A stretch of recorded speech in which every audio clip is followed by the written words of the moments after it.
H.T. ಪೋತೆ ಅವರು ಸಾವಿತ್ರಿಬಾಯಿ ಎಲ್ಲ ಕಾಲದ ತಾಯಿ ಅನ್ನುವಂತ ಲೇಖನವನ್ನ ಬರೀತಾರ.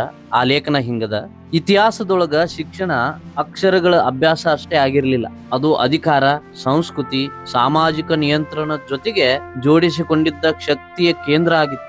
ಯಾರು ಓದಬೇಕು, ಯಾರು ಓದಬಾರದು ಅನ್ನುವಂತ ನಿರ್ಧಾರನೇ ಒಂದು ಸಮಾಜದ ನ್ಯಾಯ, ಬುದ್ಧಿ ಮತ್ತು ಮಾನವೀಯತೆಯನ್ನ ನಿರ್ಧಾರ ಮಾಡ್ತಿತ್ತು. ಭಾರತೀಯ ಸಮಾಜದೊಳಗ ಈ ನಿರ್ಧಾರ ಶತಮಾನಗಳ ಕಾಲ ವರ್ಣ, ಜಾತಿ, ಲಿಂಗದ ಆಧಾರದೊಳಗ ನಡೀತಿತ್ತು. ಅಕ್ಷರ ಸಮಾನತೆಯ ದಾರಿಯಾಗುವ ಬದಲು ಶೋಷಣೆಯ ಉಪಕರಣ ಆಗಿತ್ತು. ಇಂಥ ಹಿನ್ನೆಲೆಯೊಳಗೆ ಶಿಕ್ಷಣವನ್ನ ದೈವದತ್ತ ಅಧಿಕಾರದಿಂದ ಮಾನವ ಹಕ್ಕಿಗಾಗಿ ಪರಿವರ್ತನೆ ಮಾಡಿದ ಹೋರಾಟಗಳು ರೂಪುಗೊಂಡು, ಆ ಹೋರಾಟಗಳ ಕೇಂದ್ರ ಬಿಂದು ಆಗಿರೋದು ಜ್ಯೋತಿಬಾ ಫುಲೆ ಮತ್ತು ಸಾವಿತ್ರಿಬಾಯಿ ಫುಲೆ ದಂಪತಿಯ ಶಿಕ್ಷಣ ಕ್ರಾಂತಿ. ಅದು ಬರೀ ಶಾಲೆಗಳ ಸ್ಥಾಪನೆಯ ಕಥೆಯಲ್ಲ, ಸಮಾಜದ ಬೌದ್ಧಿಕ ಆತ್ಮ ಗೌರವವನ್ನ ಪುನರ್ ರಚಿಸಿದ ಮಾನವೀಯ ಪಯಣ.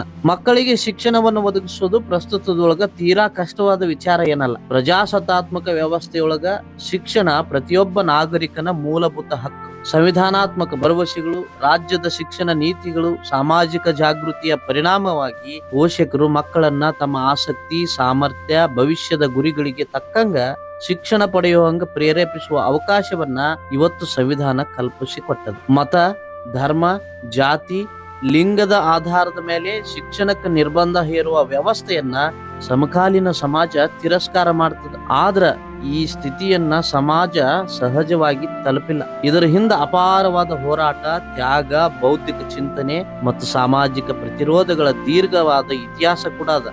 ಭಾರತೀಯ ಸಮಾಜದ ಪೂರ್ವಾಧುನಿಕ ಹಂತವನ್ನ ಅವಲೋಕನ ಮಾಡಿದ್ರ ಅಕ್ಷರ ಸಂಸ್ಕೃತಿ ಕೆಲವು ವರ್ಗಗಳಿಗೆ ಸೀಮಿತವಾಗಿದ್ದನ್ನ ಕಾಣಬಹುದು. ಶಿಕ್ಷಣ ಅನ್ನೋದು ದೈವದತ್ತವಾದ ಕೊಡುಗೆ, ಕೆಲವರಿಗಷ್ಟೇ ಮೀಸಲಾದ ಸಾಂಸ್ಕೃತಿಕ ಧಾರ್ಮಿಕ ಹಕ್ಕು ಅನ್ನೋ ಅಂಗ ವ್ಯವಸ್ಥಿತವಾಗಿ ಪ್ರತಿಪಾದನೆ ಮಾಡಲಾಗ್ತಿತ್ತು.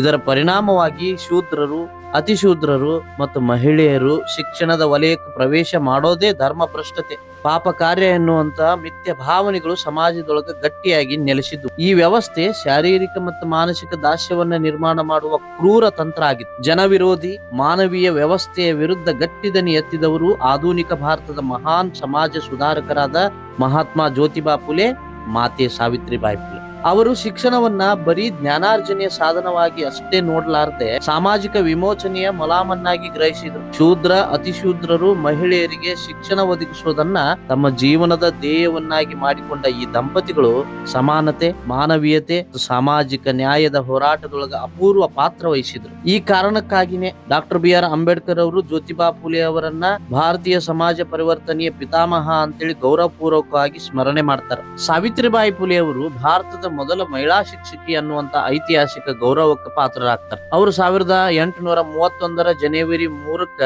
ಮಹಾರಾಷ್ಟ್ರ ರಾಜ್ಯದ ಸಾತಾರಾ ಜಿಲ್ಲೆಯ ನೈಗಾಂವ್ ಗ್ರಾಮದೊಳಗ ನೇವಸೆ ಪಾಟೀಲ್ ಮತ್ತು ಲಕ್ಷ್ಮೀ ದಂಪತಿಗೆ ಜನಿಸಿದ್ರು. ಬಾಲ್ಯದೊಳಗ ಜ್ಯೋತಿಬಾ ಫುಲೆ ಅವರೊಂದಿಗೆ ವಿವಾಹವಾದ ಸಾವಿತ್ರಿಬಾಯಿಗೆ ಆ ಸಮಯದೊಳಗ ಕೇವಲ 9 ವರ್ಷ ಆಗಿತ್ತು. ಜಗತ್ತಿನ ಅನೇಕ ಭಾಗಗಳೊಳಗ ಕೈಗಾರಿಕಾ ಯುಗದ ಆರಂಭದಿಂದ ಯಂತ್ರ ಯುಗದ ಚಲನೆಗಳು ಕಂಡು ಬರ್ತಿದ್ರ ಮಹಾರಾಷ್ಟ್ರದ ಪೇಶ್ವೆಗಳ ಆಡಳಿತದೊಡೆಯೊಳಗ ಮಂತ್ರ, ಮೌಢ್ಯ, ಮತಾಂಧತೆ ಪ್ರಾಬಲ್ಯದೊಳಗಿತ್ತು. ವರ್ಣಾಶ್ರಮ ಮತ್ತು ಜಾತಿ ವ್ಯವಸ್ಥೆಗಳನ್ನ ದೈವ ಸಿದ್ಧ ಅಂತೇಳಿ ಘೋಷಿಸಿ ಶಿಕ್ಷಣವನ್ನ ಬ್ರಾಹ್ಮಣ ವರ್ಗಕ್ಕೆ ಮಾತ್ರ ಸೀಮಿತಗೊಳಿಸಲಾಗಿತ್ತು. ಪೇಶ್ವೆಗಳ ಆಡಳಿತದ ಪತನದ ನಂತರ ಬ್ರಿಟಿಷರ ಆಡಳಿತ ಸ್ಥಾಪನೆ ಆಯಿತು. ಈ ರಾಜಕೀಯ ಬದಲಾವಣೆ ಸಾಮಾಜಿಕ ಕ್ಷೇತ್ರದೊಳಗ ಸಂಪೂರ್ಣ ಸಮಾನತೆಯನ್ನ ತಕ್ಷಣವೇ ತರಲಿಕ್ಕೆ ಆಗ್ಲಿಲ್ಲ, ಆದ್ರೂ ಹೊಸ ಅವಕಾಶಗಳ ಕಿಟಕಿಯನ್ನ ತೆರೆದಿತ್ತು. ಸೀಮಿತ ಅವಕಾಶಗಳನ್ನ ಸಮರ್ಥವಾಗಿ ಬಳಸಿಕೊಂಡ ಜ್ಯೋತಿಬಾ ಫುಲೆ ಶೂದ್ರರು ಮತ್ತು ಅತಿಶೂದ್ರರ ಶಿಕ್ಷಣಕ್ಕಾಗಿ ಮೊದಲ ಸಂಘಟಿತ ಪ್ರಯತ್ನವನ್ನ ಆರಂಭ ಮಾಡ್ತಾರೆ. ಮೊದಲ ಹಂತದೊಳಗ ಕೆಲವು ಮಂದಿಗೆ ಅಕ್ಷರ ಜ್ಞಾನ ನೀಡಿದ ಅವರು ಆ ಶಿಕ್ಷಣ ಪಡೆದವರನ್ನೇ ಶಿಕ್ಷಕರನ್ನಾಗಿ ರೂಪಿಸುವ ಮೂಲಕ ಸಮುದಾಯಾಧಾರಿತ ಶಿಕ್ಷಣ ವ್ಯವಸ್ಥೆಯನ್ನ ಕಟ್ಟಿದ್ರು. ಇದು ಕೆಳವರ್ಗಗಳೊಳಗ ಸ್ವಾಭಿಮಾನ ಮತ್ತು ಆತ್ಮವಿಶ್ವಾಸವನ್ನ ಮೂಡಿಸುವ ಮಹತ್ವದ ಹೆಜ್ಜೆ ಆಗಿದೆ. 1840 ಅಸ್ಪೃಶ್ಯ ಸಮುದಾಯದವರಿಗಾಗಿ ಪುಣೆಯೊಳಗ ಶಾಲೆಯನ್ನ ಆರಂಭಿಸಿದ ಫುಲೆ ಅವರ ಪ್ರಯತ್ನ ಸಂಪ್ರದಾಯಬದ್ಧ ಶಕ್ತಿಗಳಿಂದ ವಿರೋಧಕ್ಕೆ ಗುರಿಯಾಯಿತು. ವೈದಿಕ ವರ್ಗದ ಒತ್ತಡಕ್ಕೆ ಮಣಿದ ಫುಲೆ ಅವರ ತಂದೆನೇ ಮಗ ಮತ್ತು ಸೊಸೆಯನ್ನ ಮನೆಯಿಂದ ಹೊರಗಾಕಿದ್ರು, ಶಾಲೆಯನ್ನು ಮುಚ್ಚಾಕಿದ್ರು.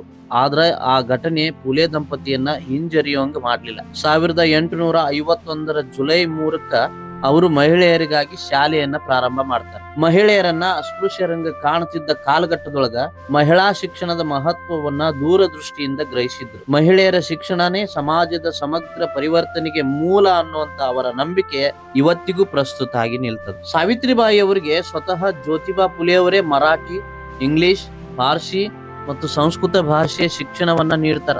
ಈ ತರಬೇತಿಯ ಮೂಲಕ ಅವರು ಶಿಕ್ಷಕಿಯಾಗಿ ಕಾರ್ಯನಿರ್ವಹಿಸಲಿಕ್ಕೆ ಸಮರ್ಥರಾದ್ರು. ಆದ್ರ ಶಿಕ್ಷಕಿಯ ಪಾತ್ರ ಸುಲಭ ಆಗಿರಲಿಲ್ಲ. ಶಾಲೆಗೆ ಹೋಗುವಂತ ಮಾರ್ಗದೊಳಗ ಅವಮಾನ, ಕಲ್ಲು ತೂರಾಟ, ಶಾರೀರಿಕ ಹಲ್ಲೆ, ಸಗಣಿ ಎರಚುವಂತ ಹಿಂಸೆಯನ್ನ ಎದುರಿಸಿದ್ರು ಸಾವಿತ್ರಿಬಾಯಿ ತಮ್ಮ ಕರ್ತವ್ಯದಿಂದ ಹಿಂದೆ ಸರಿಲಿಲ್ಲ. ರಕ್ತಸ್ರಾವ ಆದ್ರೂ ಕೂಡ ಶಾಲೆಗೆ ಹೋಗಿ ಬೋಧನೆ ಮಾಡಿದ ಅವರ ಧೈರ್ಯ ಮತ್ತು ಬದ್ಧತೆ ಭಾರತೀಯ ಮಹಿಳಾ ಶಿಕ್ಷಣದ ಇತಿಹಾಸದೊಳಗ ಅನನ್ಯ ಉದಾಹರಣೆ ಅಂತ ಹೇಳ್ಬೋದು. ಫುಲೆ ದಂಪತಿಯ ನಿರಂತರ ಹೋರಾಟದ ಫಲವಾಗಿ ಪುಣೆಯೊಳಗ ಅನೇಕ ಶಾಲೆಗಳು ಆರಂಭ ಆಗ್ತವು. ಸತ್ಯಶೋಧಕ ಸಮಾಜ ಸ್ಥಾಪನೆ ಮಾಡುವ ಮೂಲಕ ಅವರು ಶಿಕ್ಷಣವಷ್ಟೇ ಅಲ್ಲದೆ ಸಮಾಜದ ಅನಿಷ್ಟ ಪದ್ಧತಿಗಳ ವಿರುದ್ಧ ಹೋರಾಟ ನಡೆಸಿದರು. ಬಾಲ್ಯ ವಿವಾಹ, ದೇವದಾಸಿ ಪದ್ಧತಿ, ವಿಧವೆಯರ ಮೇಲಿನ ದೌರ್ಜನ್ಯಗಳ ವಿರುದ್ಧ ಸಂಘಟಿತ ಪ್ರತಿರೋಧ ರೂಪಿಸಿದರು. ವಿಧವಾಶ್ರಮಗಳನ್ನ ಸ್ಥಾಪನೆ ಮಾಡಿ ವಿಧವೆಯರ ಮಾನವೀಯ ಹಕ್ಕುಗಳ ಪರವಾಗಿ ಧ್ವನಿ ಎತ್ತಿದರು. ಸಾವಿತ್ರಿಬಾಯಿ ಅವರು ತಮ್ಮ ಕಾವ್ಯ ಮತ್ತು ಬರಹಗಳ ಮೂಲಕನೂ ಮಹಿಳೆಯರೊಳಗ, ಶೋಷಿತ ವರ್ಗಗಳೊಳಗ ಜಾಗೃತಿಯನ್ನ ಮೂಡಿಸಿದ್ರು. ಕಾವ್ಯ ಫುಲೆ ಅವರ ಕವಿತೆಗಳ ಸಂಕಲನ, ಭವನಕಾಶಿ, ಸುಬೋಧ ರತ್ನಾಕರ, ಆತ್ಮಕಥೆ. ಜ್ಯೋತಿಬಾ ಅವರ ನಿಧನದ ನಂತರನು ಸಾವಿತ್ರಿಬಾಯಿ ಅವರು ಸತ್ಯಶೋಧಕ ಸಮಾಜದ ಕಾರ್ಯಗಳನ್ನ ಮುಂದುವರಿಸ್ತಾರ. 1897 ಪ್ಲೇಗ್ ರೋಗಕ್ಕೆ ತುತ್ತಾಗಿ ನಿಧನರಾಗ್ತಾರ. ಫುಲೆ ದಂಪತಿ ಕಂಡಂತ ಸಮಾನತೆ, ಶಿಕ್ಷಣ, ಮಾನವೀಯತೆಯ ಕನಸು ಕಾಲಾತೀತವಾಗಿದೆ.